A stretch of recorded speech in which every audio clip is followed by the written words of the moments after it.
আমাকে গ্রেফতার করে এক ধরনের আয়না করে নিয়ে যাওয়া হয়েছিল। সংগঠন এবং মিডিয়া সক্রিয় থাকার কারণে আমাকে তারা গিলে ফেলতে পারেনি, হজম করতে পারেনি। চান্স পাইলে তারা হজমই করে ফেলতে হয়তো বা আমাকে, কিন্তু আল্লাহ তাআলার ইচ্ছা হয়তো ভিন্ন ছিল।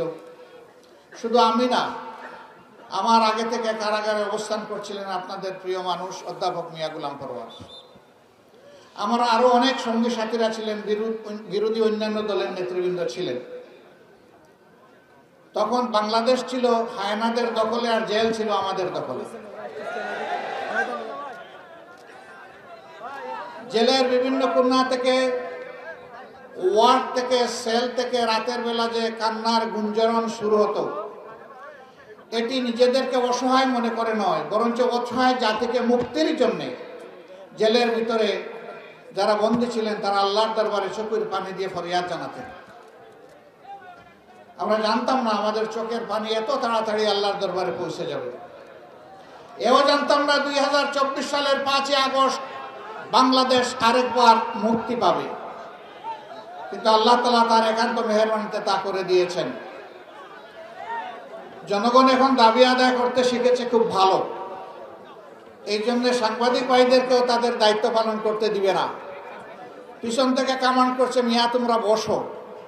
তো ওনারা বসলে আপনাদের ছবি বাংলাদেশে যাবে কিভাবে? একটু ধৈর্য ধরেন।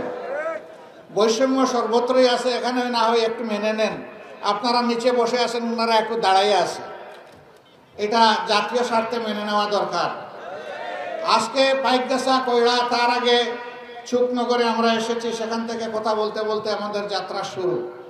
আমাদেরকে অনেক জায়গায় বিপুল পরিমাণ ফুল উপহার দেওয়া হয়েছে। এটা একটা বৈষম্য। এই যে জনতাকে কেউ ফুল উপহার দেয় নাই, আমি একটা ফুল বললাম, আপনারা গ্রহণ করুন। অন্তত একটা বৈষম্য তো দূর হলো, আলহামদুলিল্লাহ। আমরা বৈষম্যহীন বাংলাদেশ গড়তে চাই। আমাদের সন্তানদেরও দাবি ছিল, 24-এর স্বাধীনতার দাবি ছিল উই ওয়ান্ট জাস্টিস। আমরা ন্যায় বিচার চাই, সাম্যের বাংলাদেশ চাই, বৈষম্য দূর করতে চাই। এই বৈষম্য দূর করতে গিয়ে রাস্তায় নেমে তারা বুক পেতে দিয়েছিল। আবু সাইদ থেকে শুরু, রিয়া এসে শেষ। প্রায় 2000-এর মতো আমাদের বুকের ধন, নির্দয় নির্মম পাষাণ শেখ হাসিনার সরকারের হাতে জীবন দিয়ে দুনিয়া থেকে চলে গেল। দাবি আদায় করতে নেমে তাদের বীরদের প্রতীক আবু সাইদ, রুকিয়া বিশ্ববিদ্যালয়ের একজন মেধাবী ছাত্র, সে তার দাবির সপক্ষে বুক মেলে দিয়েছিল, ডানা খুলে দিয়েছিল, চিৎকার করে বলেছিল, বুকের ভিতরে তুমুল ঝড়, বুক পেতেছি গুলি কর। গভীর আত্মবিশ্বাস নিয়ে চিৎকার দিয়েছিল যে আমার দেশের মানুষ আমার বুকে অন্তত গুলি ছুড়বে না। কিন্তু পরপর নির্মমভাবে 3টা গুলি করে তাকে ফেলে দেওয়া হলো। হত্যা করার পরে বলা হলো আবু সাইদকে সরকারের নির্দেশে হত্যা করা হয়নি, আন্দোলনকারীরা হত্যা করেছে এবং তাকে গুলি করা হয়নি। পোস্টমর্টম রিপোর্ট পাল্টে দেওয়ার চেষ্টা করা হলো, কিন্তু না, আল্লাহ দফায় দফায় জুলুম বরদাস্ত করলেন না। এক আবু সাইদের এই অবস্থা দেখে সারা দুনিয়া কেঁপে উঠল।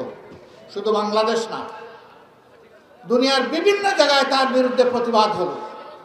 মানবাধিকার সংগঠনগুলো প্রতিবাদ করলো, বিভিন্ন রাষ্ট্র প্রতিবাদ করলো। সে জনগণের মুক্তির আন্দোলনের বিশ্বময় প্রতীক হয়ে বীর হয়ে উঠল। আর বাংলাদেশের যুবক যুবতীরা বলল, আমাদের এক ভাই দেশ এবং জনগণের দাবি আদায়ের জন্য যেভাবে জীবন দিয়েছে, আমরা লাখো যুবক যুবতী আজকে সেই দাবি আদায় করার জন্য রাস্তায় নেমে পড়লাম। পারো এখন গুলি করো। স্বরাষ্ট্রমন্ত্রী, ঘাতক স্বরাষ্ট্রমন্ত্রী পুলিশকে বলে গুলি করে শেষ করছে না কেন? রাস্তা পরিষ্কার হয় না কেন? পুলিশ জবাব দেয়, স্যার একটা মারি একটাই পড়ে, বাকিরা দাঁড়িয়ে থাকে স্যার, সরেও না। যারা মৃত্যুর জন্য প্রস্তুত হয়ে বুকে গুলি আলিঙ্গন করার জন্য প্রস্তুত হয়ে রাস্তা নেমেছে, তারা রাস্তা ছেড়ে পালায় না। যারা জনগণকে তাড়িয়ে দিতে চেয়েছিলেন, গায়ের জোরে গুলির জোরে দমন করতে চেয়েছিলেন, শেষ পর্যন্ত তারাই পালিয়ে গেছে। অথচ তারা